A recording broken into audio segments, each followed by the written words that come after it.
Bismillahirrahmanirrahim. Assalamualaikum warahmatullahi wabarakatuh.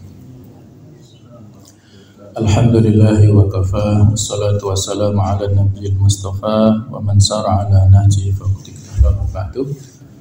Hadirin hadirat para jamaah rahimakumullah. Marilah kita lanjutkan materi tentang kebutuhan-kebutuhan hati yang sudah kita bahas.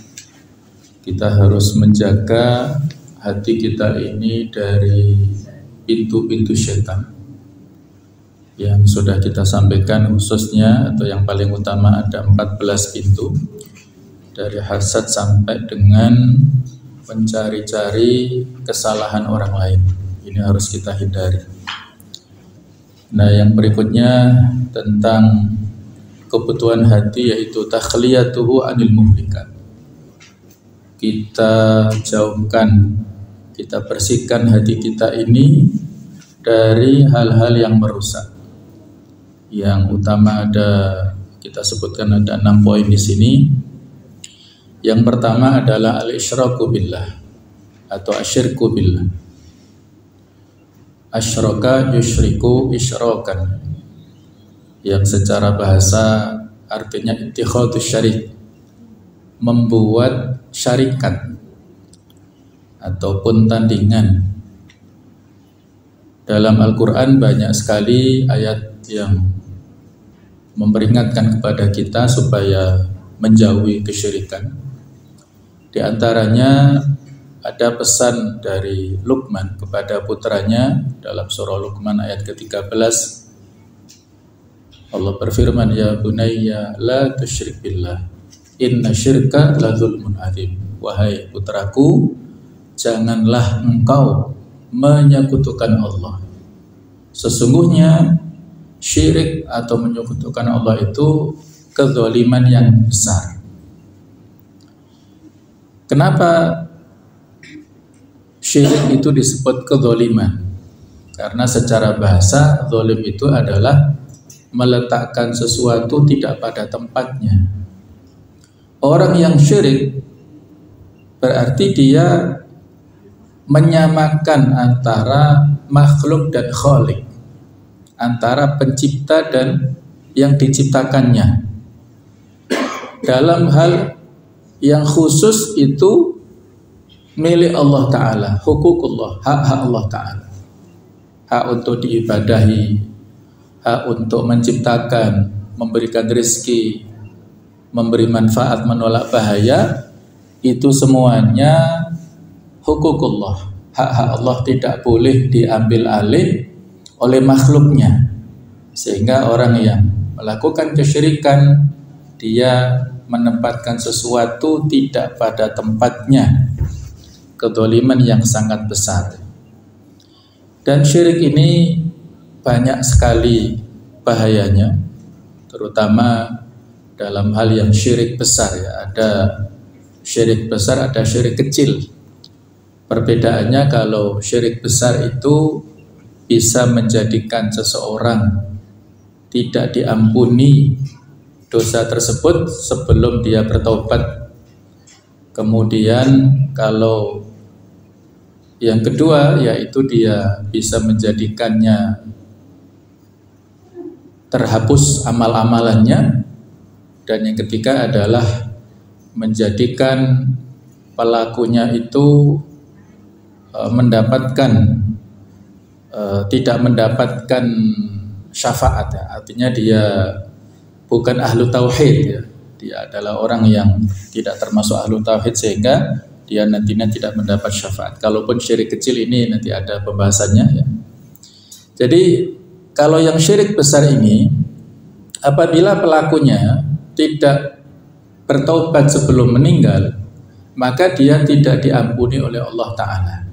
Banyak ayat yang menyebutkan, diantaranya surah An-Nisa 48, innallaha la yaghfiru ayyushraka bihi wa yaghfiru ma duna dzalika liman yasha. Sesungguhnya Allah tidak mengampuni orang yang berbuat syirik kepadanya dan mengampuni dosa selain syirik bagi siapapun yang dikehendaki oleh Allah. Yang kedua, dia diharamkan surga. Orang yang melakukan syirik ini diharamkan masuk surga. Di dalam ayat 72 Al-Maidah disebutkan innahu may yusyrik billah faqad haramallahu alaihil jannah wa ma'wahun nar. Sesungguhnya orang yang syirik kepada Allah, maka Allah mengharamkannya masuk surga dan tempat kembalinya ada di neraka. Kemudian yang ketiga adalah dia terhapus amal-amal kebaikannya. Di antaranya di surah Al-An'am 88 Allah berfirman, walau asyraku lahabitu anhum ma kanu ya'malun. Seandainya mereka syirik, maka terhapuslah dari mereka apa-apa yang telah mereka kerjakan. Kemudian juga ada ancaman dari Allah Ta'ala kepada Rasulnya di surat Az-Zumar ayat ke-65, la in asyrakta la yahbatanna amaluka wa la takunanna minal khasirin. Wahai Nabi Muhammad, seandainya engkau berbuat syirik, maka engkau akan terhapus amal-amal kebaikan dan termasuk orang-orang yang merugi. Jadi kalau ini ancaman pada Rasulnya, orang yang paling Allah cintai, apalagi kalau perbuatan syirik ini dilakukan oleh umatnya. Nah, di antara contoh-contoh syirik yang besar yaitu berdoa ataupun jenis-jenis ibadah yang dilakukan kepada selain Allah Ta'ala. Di antaranya adalah berkorban, ya. Ada satu hadis yang menceritakan dua orang musafir melakukan perjalanan. Mereka akan masuk di sebuah desa, dicegat oleh penjaganya. Mau kemana kamu? Dibilang, saya mau memasuki desa itu. Kata penjaganya, tidak boleh, kecuali kamu harus berkorban untuk berhala kami. Maka dia berkorban untuk berhalanya dan diberikan kesempatan masuk. Yang kedua, musafirnya dicegat, disuruh untuk berkorban, dia tidak mau. Walaupun diperintahkan, walaupun kamu berkorban seekor lalat, tetap dia nggak mau, akhirnya dia dibunuh. Maka di keterangannya adalah bahwa orang yang meninggal dibunuh mempertahankan tauhidnya ini masuk ke surga, sedangkan orang yang berkorban untuk berhala itu walaupun sekecil lalat, seremeh itu, dia pada saatnya meninggal itu masuk ke neraka. Jadi Allah tidak melihat besar ataupun kecilnya korban, tetapi yang dilihat adalah niat daripada pengorbannya. Lan yanallahu luhumuha wala dima'uha walakin yanaluhu taqwa minkum. Tidak akan sampai kepada Allah darah-darahnya, daging-daging kurban, tetapi yang sampai pahalanya itu adalah ketakwaannya, niat daripada pengorbannya itu. Jadi berdoa itu adalah hak Allah, berkorban itu hak Allah, ibadah itu hak Allah. Kalau kita lakukan kepada selain Allah berarti dia melakukan kesyirikan. Contoh yang lainnya adalah syirkun niyah. Jadi dia bertujuan melakukan ibadah dan segala jenisnya itu untuk selain Allah Ta'ala, untuk dunia, untuk manusia, murni, ya. Jadi tidak ada pertimbangan untuk Allah sama sekali, ya. Kalau riya itu kan ada ada bercampurnya niat antara tujuannya untuk Allah dan untuk pujiannya. Kemudian yang ketiga adalah syirik ta'ah, syirik dalam hal ketaatan. Di surat At-Taubah 31 Allah berfirman, ittakhadhu ahbarahum wa ruhbanahum arbaba min dunillah. Orang-orang Yahudi dan Nasrani itu menjadikan para pembesar, pemuka agama mereka itu sebagai arbaba min dunillah, rob-rob atau tuhan-tuhan selain Allah. Maka saat itu Adi bin Hatim yang sudah muslim bertanya, wahai Rasulullah, kami dulu tidak menjadikan para pemuka agama kami sebagai tuhan-tuhan selain Allah. Maka Nabi mengatakan, bukankah para pemimpin agama kalian mereka menghalalkan apa yang diharamkan Allah, kemudian kalian taati, dan bukankah mereka mengharamkan yang dihalalkan?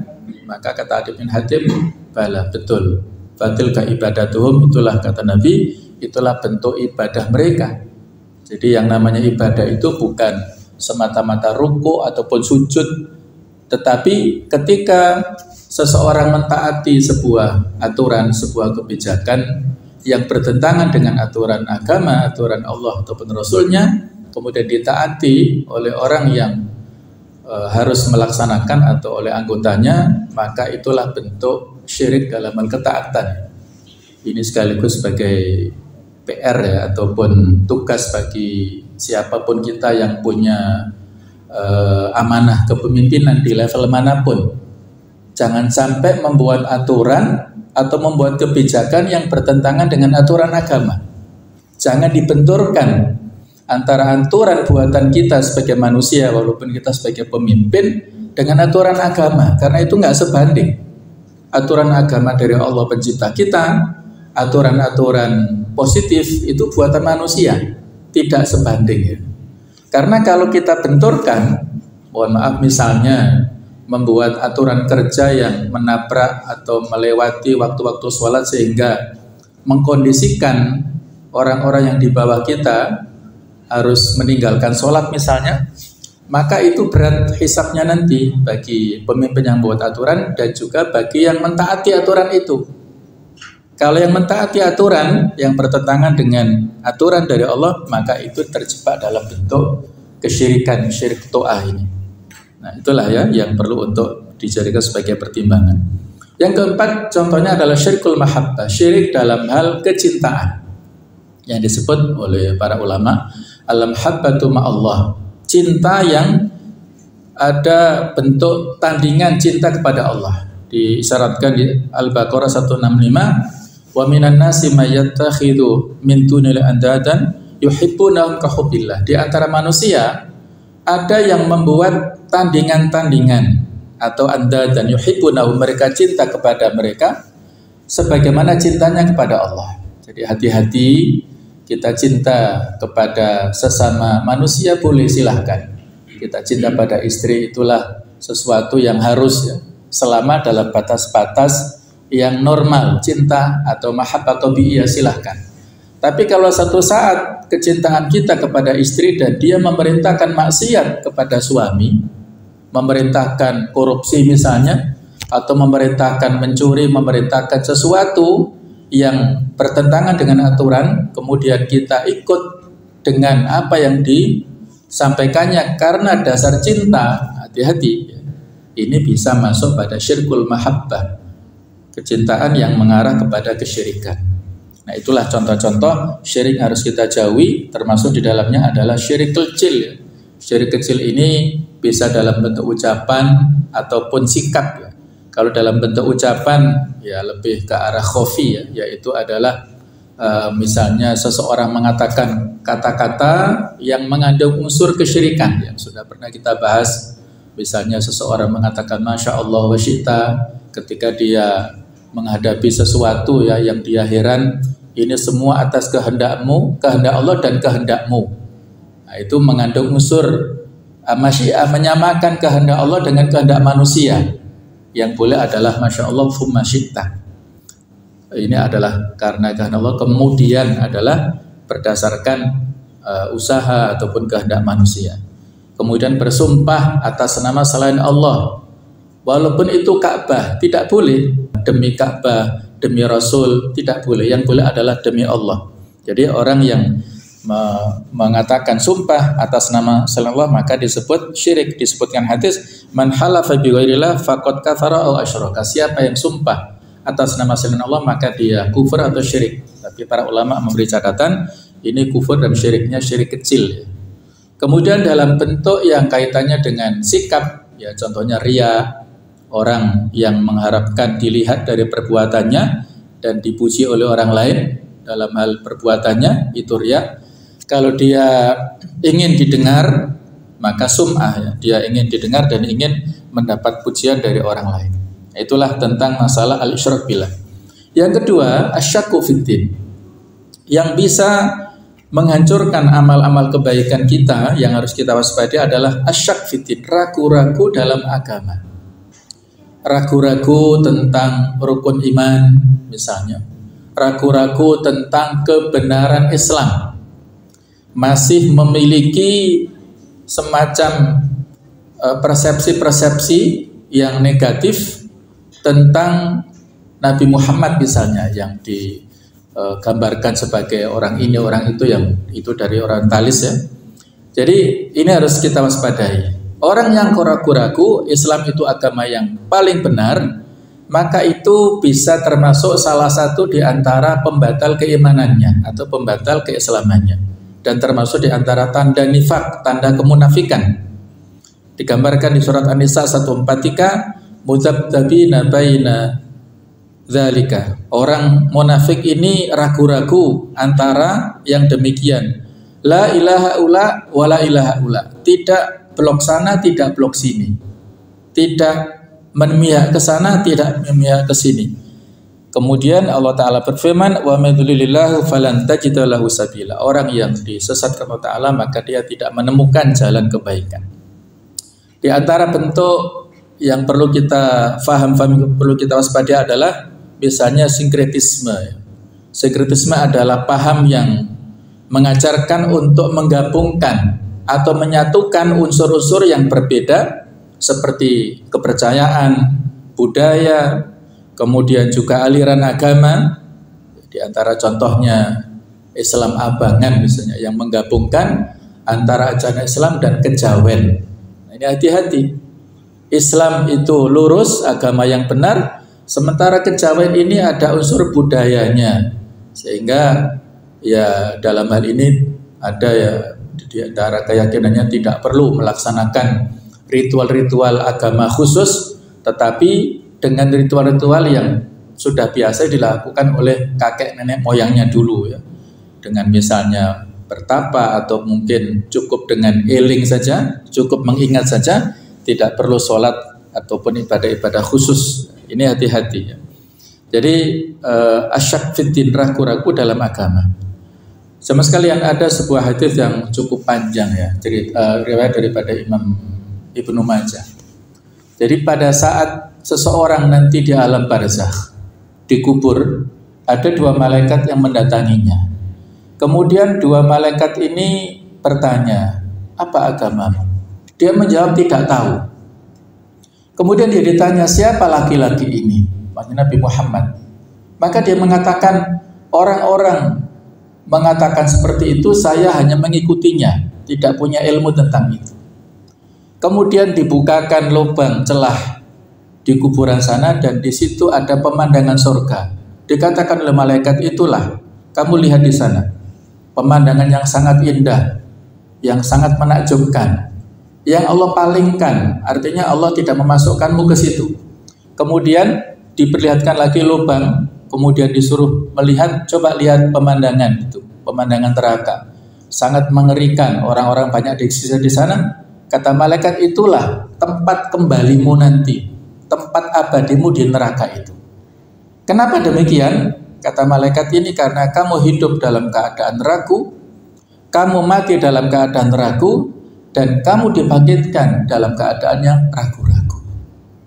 Jadi inilah yang harus kita waspadai, ragu-ragu dalam agama. Yang ini ya tentunya harus kita hilangkan ya, syubhat itu harus kita hilangkan dengan ilmu. Maka wajib kita menuntut ilmu. Yang ketiga adalah al-kibru, yaitu penyakit sombong. Di antara pesan Luqman kepada putranya, wala tusair khaddaka linnas, jangan kamu palingkan pipimu apabila bertemu dengan orang lain karena congkak, karena sombong. Wala tamshi fil ardi maroha, jangan berjalan di muka bumi ini dalam keadaan yang congkak angkuh. Innallaha la yuhibbu kulla mukhtalin fakhur, sesungguhnya Allah tidak suka kepada orang yang angkuh lagi sombong. Itulah yang diajarkan oleh Luqman kepada putranya. Kemudian ada hadis yang perlu kita waspadai, la yadkhulul jannah man kana fi qalbihi mithqalu dzarratin min kibrin, tidak akan masuk surga orang yang dalam hatinya ada sebiji dzarrah, sebiji atom dari penyakit sombong. Jadi merasa, jadi ada kriteria sombong itu adalah Batrul haq wa hum tunas, kita menolak kebenaran dan meremehkan orang lain. Hati-hati. Sombong ini biasanya dimiliki oleh orang yang punya potensi. Apakah ilmunya lebih tinggi, apakah hartanya lebih banyak, pangkatnya lebih tinggi, jabatannya lebih tinggi, itu berpotensi untuk meremehkan yang lebih di bawah itu. Kalau kita diajarkan supaya qanaah dalam hal urusan dunia, melihat yang lebih bawah, ya proporsional ya. Artinya melihatnya itu bukan dengan melihat dari sisi keangkuhan, tapi melihatnya supaya kita bersyukur atas Allah yang nikmat Allah Ta'ala berikan kepada kita. Jadi itulah sombong yang harus kita waspadai. Penyakit sombong inilah yang menjadikan iblis terlaknat dan dia tidak terampuni dosanya. Beda dengan Adam alaihissalam yang walaupun salah khilaf, Allah mengampuni karena dia taubat dan karena ketawaduannya, karena rendah hatinya itu. Yang keempat adalah riya. Jadi sudah kita singgung, ini salah satu macam syirik asghar, syirik yang kecil. Tolabul manzila indan nas fi ibadatihi, mencari posisi di hadapan orang lain dalam hal ibadahnya. Dia memiliki semangat kalau dilihat pada saat ibadah, tapi kalau sendirian sholatnya asal-asalan, dan ini hati-hati ya. Ibnu Rajab Al-Hambali memberikan pesan ya tentang tanda kemunafikan yang perlu kita waspadai. Itu adalah ketika orang ini berbeda saat dilihat oleh orang lain dalam keramaian dan saat sendirian.